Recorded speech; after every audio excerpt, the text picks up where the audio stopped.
ایک drug addict تھا، اس کو حضرت واصف علی واصف رحمۃ اللہ نے اپنی محفل میں بٹھا لیا، اور باقی بڑے پڑھے لکھے لوگ آتے تھے، انہوں نے کویشچن کیا کہ یہ ادھر کیا کر رہا ہے؟ کچھ عرصے کے بعد اس کے بھائی آئے اور کہا کہ آپ نے کیا نصیحت کی تھی، ہمارے بھائی نے تو نشہ چھوڑ دیا۔ تو انہوں نے جواب دیا کہ میں نے کوئی نصیحت نہیں کی تھی، میں نے صرف محبت کی تھی۔ تو یہ جو ہے نا کہ آج کل جتنے بھی نوجوان ہیں، ان کی ہاں برائی سے نفرت کرنی ہے لیکن انسان سے نفرت نہیں کرنی ہے۔ وہ والدین جن کے بچے کسی ڈرگز میں ہیں تو آپ نے بالکل بھی زیادہ ٹینشن نہیں لینی، یہ مڑ کے واپس آئیں گے انشاءاللہ۔ اور ایک دفعہ جب راستہ گمراہی کا راستہ دیکھ کے جو واپس آتا ہے، اللہ اس کا بڑا استقبال کرتا ہے، اس کو بڑا VIP پروٹوکول دیتا ہے، کیونکہ بعض اوقات عبادت اتنی مقبول نہیں ہوتی جتنی ندامت مقبول ہو جاتی ہے۔ تو یہ ہے کہ یہ جتنا بھی اس وقت جو نوجوان ہے جو ان چیزوں سے گزر رہے ہیں، ان کو ٹرائی کرنے دیں۔ ان چیزوں میں وقتی لذت تو ہے، دائمی سکون نہیں ہے، اس سکون کی تلاش میں ان کو واپس آنا پڑے گا۔ کتنے بچے آتے ہیں میرے پاس آئے جنہوں نے چھوڑے ڈرگز، اب بہترین زندگی گزار رہے ہیں، الحمدللہ بامقصد زندگی گزار رہے ہیں۔ میرے پاس ایک خاتون آئی، انہوں نے اپنا واقعہ سنایا کہ میرے ہسبینڈ کا انتقال ہو گیا اور کچھ عرصے بعد مجھے پتا چلا کہ ان کی ایک سیکنڈ وائف بھی تھی اور ان سے ان کی اولاد بھی ہے۔ تو مجھے جب یہ پتا چلا، پہلے تو مجھے بڑا غصہ آیا نا، ظاہر سی بات ہے ایک اندر کی عورت جاگی کہ یہ اس نے میرے ساتھ اتنا بڑا دھوکہ کر دیا۔ لیکن پھر میں نے کہا کہ نہیں بھائی، یہ جائیداد چھوڑ کے گیا ہے تو جتنا میرا اور میرے بچوں کا حق ہے اس کے اوپر، اتنا اس کی بیوی اور دوسری بیوی اور بچوں کا بھی ہے۔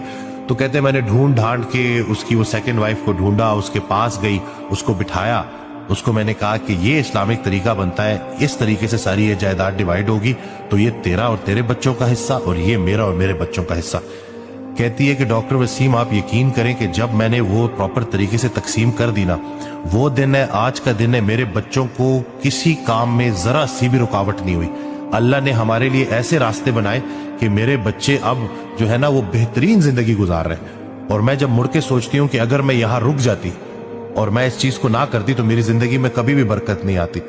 اللہ پاک نے آسان راستہ بتایا ہوا ہے، لیکن ہم اس کو نہیں فالو کرتے، لالچ میں، نفرت میں اور دنیا کی اس خواہشات کو پورا کرنے میں۔ تو اس کا نتیجہ کیا نکلتا ہے کہ ایک دوڑ ہے، اور اس دوڑ کے اینڈ میں پھر بندے کی جان ہی جاتی ہے۔ آج کی ویڈیو بہت اہم ہے اور میں چاہوں گا کہ آپ اس ویڈیو کو زیادہ سے زیادہ شیئر کریں۔ یہ ایک انسان کی فریاد ہے، ایک ہمارا بڑا پیارا بھائی جس نے اپنا معدہ کٹوایا پریشر میں آ کے۔ نام میں نہیں لے سکتا کیونکہ نام لینے سے انہوں نے منع کیا ہے مجھے، لیکن وہ ان کی ایک ریکویسٹ ہے کہ وہ جس اذیت سے اور تکلیف سے گزر گئے کوئی دوسرا انسان نہ گزرے۔ ویٹ بہت زیادہ تھا تو کسی نے مشورہ دے دیا کہ معدہ کٹوا لو، اور آج کل یہ فیشن بنتا جا رہا ہے، لوگ معدہ کٹوا رہے ہیں۔ جس ڈاکٹر کے ذریعے اس نے معدہ کٹوایا، ابھی تک وہ تقریباً اس سال میں 300 لوگوں کو معدہ جو ہے وہ کاٹ چکا ہے۔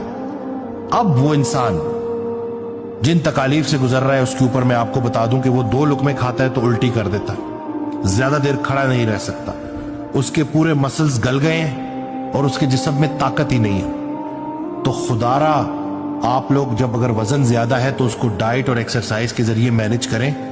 دیر از نو شارٹ کٹ۔ اور میں کیسے، مطلب کوئی انسان تصور بھی کیسے کر سکتا ہے کہ اللہ کا دیا ہوا ایک آرگن اس کو وہ بیچ میں سے ہٹا دے صرف اس لیے کہ وہ اپنی بھوک پہ کنٹرول نہیں کر سکتا۔